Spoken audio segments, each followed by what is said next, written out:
God bless all of you. Lots of blessings to all of you. लेखा छोड़ अलेखे छूटे, जो लिखवा कर लाए थे वो भी छूट गए और जो आगे लिखने थे वो भी छूट गए। तभी तुम खाली हुए। तुम्हारे सूक्ष्म मन में भंडार भरा रहता है, तुम्हारे विचारों का, तुम्हारी विशेष का जो कैरी फॉरवर्ड भी हुई। पुरानी विशेष थी, अब पूरी होने लगी तो तुम्हें तकलीफ भी हुई, क्योंकि अब तुम्हें वो नहीं चाहिए। जो अब की विशेष थी उसमें और ऐड हो गई, और ये कंटिन्यूटी जन्मों जन्मांतरों तक चलती रहे। तो इसको रोका कैसे जाए, इसको खाली कैसे किया जाए? इसका सबसे जो बेहतर तरीका होता है किसी भी चीज़ को समाप्त करने का, वो है उसको जला देना, समाप्त कर देना। वो ब्रह्म अग्नि तुम्हारे ही अंदर है, तुम्हारी नाभि पर तुम्हारा हीट पॉइंट। इसलिए नाभि से नीचे जितनी भी एनर्जी रहती है वो सारी मन है। जितनी वर्टिकल ग्रोथ में आते हो तुम, साधना से, तप से, ध्यान से, जागृति से, उसी के जोर से तुम्हारा वो ब्रह्म अग्नि जो है वो प्रज्वलित होती है, और उसी में स्वाहा होते हैं तुम्हारे मन के विचार, जो कभी न कभी मैनिफेस्ट होने हैं। इससे बड़ा यज्ञ और कोई भी नहीं होता। बाकी बाहरी हवन जितने भी तुम करते हो वो शुद्धि के लिए होते हैं, शुद्धिकरण, एटमॉस्फेयर का, वाइब्रेशंस का जो आसपास तुम्हारे हैं।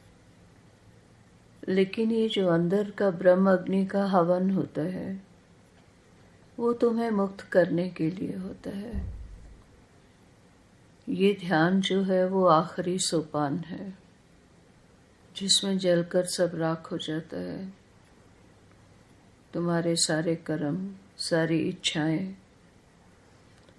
इसलिए बार बार अंदर उतरना अपने नेचुरल है ये हर एक के अंदर। लेकिन जन्मों जन्मांतर हम इस अग्नि को प्रज्वलित नहीं होने देते। इसमें शुद्ध होने के बाद तुम्हारा असल जीवन शुरू होता है। जो जीवन तुम्हें मिला है, जैसे तुम्हें जीना चाहिए उस तरह से। नहीं तो तुम्हारा मन ही तुम्हारे शरीर को भी रोगी कर देता है, खुद भी रोगी रहता है। दुनिया दी रीति ता सब नाल बीती, एथों भी पलड़ा छुड़ावी ता जाना। प्रभु चरना दे विच मेरे मनवा,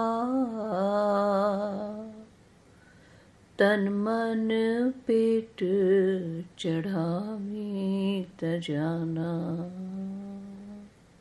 झूठी काया झूठी मन माया,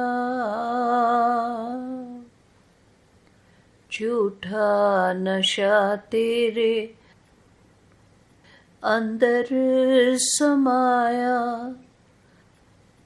कर कर झूठ इकट्ठी जो कीती, एनू भी ठोकर मारी त जाना।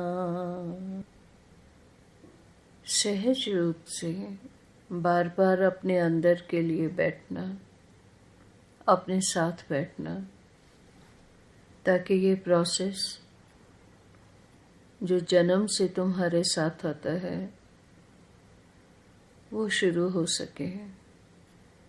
जो तुम असल में हो शुद्ध बुद्ध आत्मा, तुम वही हो सको। जीवन मिला है तो जीवन जीना आना चाहिए। अगर अपने ही जीवन से सेटिस्फाइड हुए तभी आगे का रास्ता खुलता है। डिससेटिस्फाइड जो लाइफ है वो बार बार तुम्हें लोअर फ्रीक्वेंसीज में ही लेकर आती है। बार बार दुख के रास्ते से ही तुम निकलते हो। मन की गुलामी मत करना, मन के स्वामी होना तुम। मन की कहानियों को कट शॉर्ट करना सीखना। तुम्हारा ट्रू नेचर विटनेस करना है। जैसे जैसे तुम विटनेस करना सीखते हो, माइंड के रिएक्शन अपने आप कम होने लगते हैं। जो तुम लेकर आए हो, जो तुमने बीजा था, उसका पेड़ जो तुम साथ लेकर आए हो, वो तो रहेगा ही। अगर तुम सोचते हो तुम उसे अपनी मर्जी से हटा सकोगे तो नहीं हटा सकते। लेकिन तुम्हारा दृष्टिकोण खत्म हो जाएगा, उसके रिएक्शन खत्म हो जाएंगे। उससे मिलने वाले जो रिजल्ट हैं उनके लिए अलेप हो जाओगे। क्योंकि पहले मन को ये समझना ज़रूरी है कि अपना बीजा हुआ ही हम काटते हैं, कोई और हमें दुख नहीं देता। और बहुत बार हमें लगता है कि हमने बहुत प्रे की लेकिन हमारी सुनी नहीं गई। जिसने सुनना है वो तुम्हारे अंदर ही है। उससे कनेक्ट हुए बिना तीर कभी निशाने पर नहीं लगता। बाहर हम प्रे कर रहे होते हैं, अंदर कहानियां बना रहे होते हैं, दुखी हो रहे होते हैं, अपने प्लान्स बना रहे होते हैं। दोनों में तालमेल ही नहीं बैठता, इसलिए सुने भी नहीं जाते। Lots of blessings to all.